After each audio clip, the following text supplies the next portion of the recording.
நான் என்ன நினைக்கிறேன்னா, சாலையை முழுக்க நிரப்பிட்டு போக வேணாம். நம்ம ஒரு ராணுவம் அணிவகுப்பு நடக்கணும். அது மாதிரி சாலையினுடைய இடதுபுறத்தில் மட்டும் இந்த அணிவகுப்பு நடக்கணும்.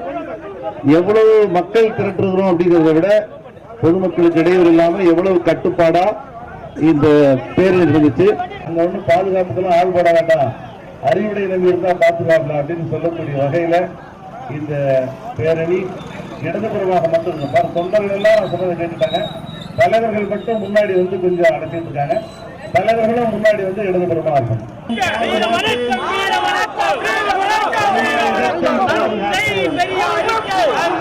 பாதுகாப்போம் பாதுகாப்போம், தன்மையை பாதுகாப்போம். அது ஒரு அரசியல் கட்சியினுடைய பேரணி இல்ல, ஒரு ராணுவத்தினுடைய பேரணி. இடதுபுறமா மட்டும்தான் நம்முடைய தோழர்கள் போகணும். வலதுபுறம் சாலையில பாதி தூரம் காலியா இருக்கணும். சாலையில பாதி தூரம் காலியா இருக்கணும். அதுதான் சிறுத்தைகளுக்கான பெருமை. இது ஒரு அரசியல் கட்சியினுடைய பேரணியா இருந்தா சாலை அடைச்சிக்கிட்டு போகலாம். இது ஜனநாயகத்தை பாதுகாப்பதற்கான இரண்டாவது விடுதலை போர் அப்படின்னு நம்முடைய திராவிட முன்னேற்ற கழகத்தினுடைய தலைவர் சொன்னால, அந்த இரண்டாவது விடுதலை போர் பாகுபாடுகளை முன்னிறுத்துகிற, பார்ப்பனியத்தை வேறு வைக்கக்கூடிய இந்த ஜனநாயகத்தை பாதுகாப்பதற்கான மாநாட்டுக்கு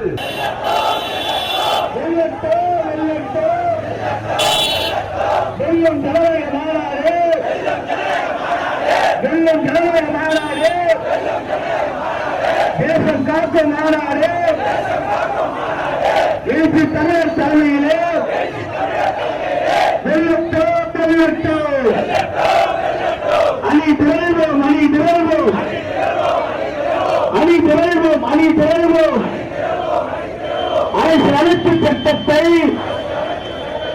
அரசியலமைப்பு சட்டத்தை பாதுகாக்க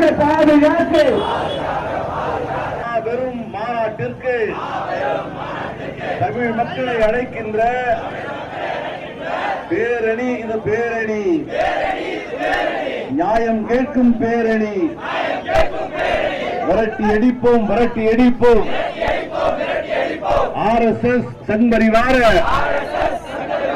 பாசிச கும்பலை விரட்டி அடிப்போம், விரட்டி அடிப்போம்.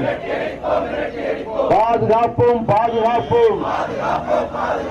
சமூக நீதியை பாதுகாப்போம்.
கும்பலை விரட்டி அடிப்போம், விரட்டி அடிப்போம்.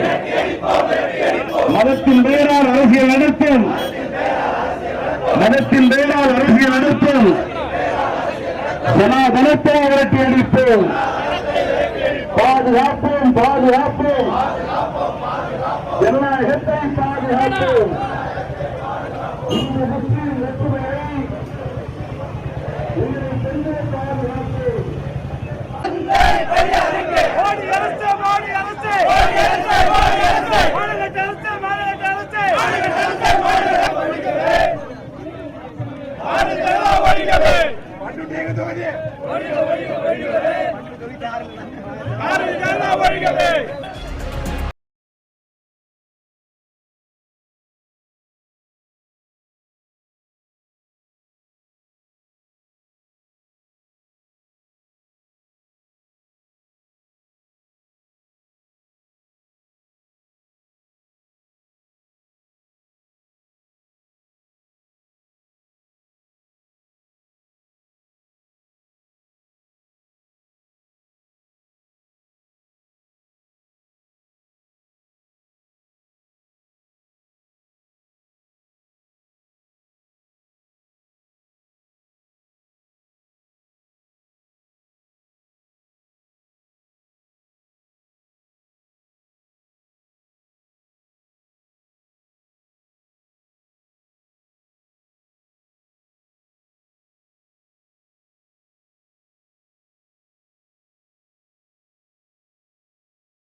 தமிழகத்தில் கால் நுழைக்க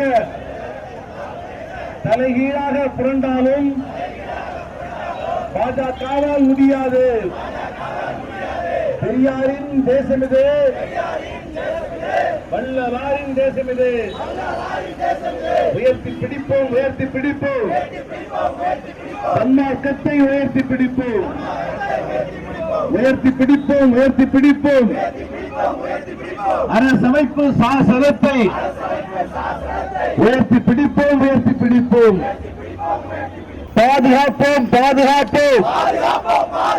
ஜனநாயகத்தை பாதுகாப்போம், சமத்துவத்தை பாதுகாப்போம், ஜனநாயகத்தை பாதுகாப்போம். அரசமைப்பு சாசனத்தை பாதுகாப்போம், பாதுகாப்போம். தன்மையை பாதுகாப்போம். விரட்டி அடிப்போம், விரட்டி அடிப்போம்.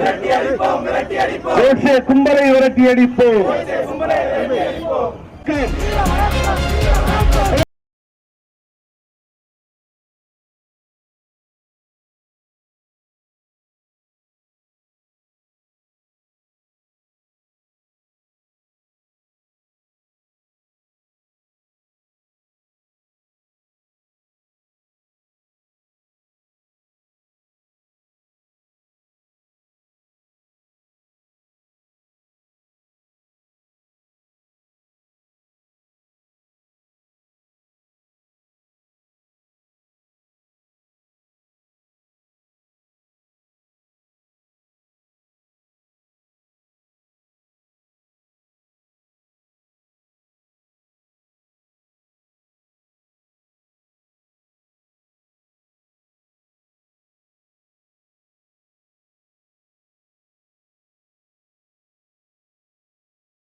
வீர வணக்கம், வீர வணக்கம், வீர வணக்கம், வீர வணக்கம், வீர வணக்கம், வீர வணக்கம், வீர வணக்கம், வீர வணக்கம். புரட்சியாளர் அம்பேத்கருக்கு வீர வணக்கம், வீர வணக்கம், வீர வணக்கம், வீர வணக்கம். சாதி ஒழிப்பு போராளிகளுக்கு வீர வணக்கம், வீர வணக்கம், வீர வணக்கம், வீர வணக்கம். எதிரே நாளை இந்த நாட்டை ஆளப்போகிற விடுதலை சிறுத்தைகள் எல்லோருக்கும் என்னுடைய பரிமாண வணக்கத்தை தெரிவித்துக் கொள்வேன். அன்புள்ள சபரி அவர்களே, எழுச்சி தமிழர் மரியாதைக்குரிய தலைவர் திருமா அவர்கள் இந்த தேசத்தை சூழ்ந்திருக்கிற சனாதன இருட்டை விரட்டியடிப்பதற்காக வெறும் ஜனநாயக என்கிற முழக்கத்தோடு ஒரு மாபெரும் மாநாட்டை அறிவித்திருக்கிறார். மாநாடு தீர்வை தேடுகிற ஒரு மாநாடு. ஏகலைவன் எதற்காக வெட்டப்பட்டார் என்கிற கேள்வியை 2000 ஆண்டுகளுக்கு பிறகு 5000 ஆண்டுகளுக்கு பிறகு எழுப்புகிற மாநாடு இந்த மாநாடு. அன்னை மாரியம்மாளுடைய தலை ஏன் துண்டிக்கப்பட்டது என்கிற கேள்வியை எழுப்புகிற மாநாடு. மாமன்னன் நந்தன் ஏன் எரித்து கொல்லப்பட்டான் என்கிற கேள்வியை எழுப்புகிற மாநாடு. அண்ணல் காந்தியடிகளை கொன்ற கும்பல் யார் என்கிற கேள்வியை எழுப்புகிற மாநாடு. ஆகவே 1000 ஆண்டுகால சனாதன பாசிசத்தின் கட்டுடைக்க விடை தேட எழுச்சி தமிழர் மரியாதைக்குரிய தலைவர் திருமாவர்களால் அறிவிக்கப்பட்டிருக்கிற அந்த மாநாட்டிலே திருச்சியில் அணிவகுப்போம். அந்த முழக்கத்தை தமிழ் மக்களிடத்திலே பகிர்ந்து ஒரு சாதாரண எளிமையான அணிவகுப்பு என்று தம்பி அறிவுரை நம்பி சொன்னார். ஆனால் இதுவே ஒரு மாவட்ட மாநாடு நடந்தால் எப்படி இருக்குமோ அதை போல இருக்கிறது. சிறுத்தைகள் அணிதிரண்டால் அதுவே மாநாடு என்கிற ஒரு வரலாற்றை கட்டியும் கூறுகிற நிகழ்வாக இருக்கிறது. ஆகவே என் அருமை உறவுகளே, இந்த மண்ணின் பூர்வகுடிகளாகிய நாம் நம்முடைய நிலத்தை இழந்திருக்கிறோம். இந்த மண்ணின் பூர்வகுடிகளாகிய நாம் அதிகாரத்தை இழந்திருக்கிறோம். இந்த மண்ணின் பூர்வகுடிகளாகிய நாம் நம்முடைய பண்பாடு களவாடப்பட்டிருக்கிற நிலையிலே இருக்கிறோம். ஆனால் அந்த சிவனை அழிக்கும் கடவுள் என்று ஆதியில் ஆகவே நம்முடைய கடவுளர்களை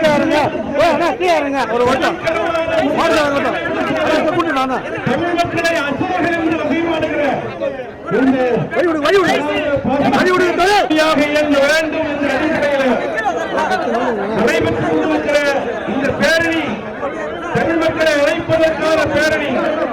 மக்களிடத்தில் செல்லுங்கள், மக்களிடத்தில் பேசுங்கள். ஏன் இந்த மண்ணின் பூர்வகுடிகளுடைய அடையாளங்கள் கீழ்மைப்படுத்தப்பட்டிருக்கின்றன, தவறான முறையில் சித்தரிக்கப்படுகின்றன என்கிற கேள்விகளை எழுப்புவோம். இந்த அடிப்படையில் ஐயப்பன் கோவிலுக்கு மாலை போடுவதால் அது தவறு கிடையாது. ஐயப்பன் கோவிலுக்கு மாலை போடுவது சனாதனத்தை எதிர்க்கிற புரட்சிகர ஆன்மீகம் தான். சாமியே சரணமையப்பா, சாதியும் மதமும் பொய்யப்பா என்ற விளக்கத்தோடு ஐயப்பனை நோக்கி போகலாம், மேல்மருவத்தூருக்கு போகலாம், ஆதிபராசக்தியாக போகலாம், ஆண்டவனை புகழ்பாடலாம், தரிசிக்கலாம். ஆனால் கடவுளின் பெயரால் கீழ்சாதி மேல் சாதி என்று கட்டமைக்கிறார்களே, பார்ப்பனியம் கட்டமைக்கிறது, அதைத்தான் சனாதனம் என்று எழுச்சி தமிழர் அடையாளம் காட்டுகிறார்.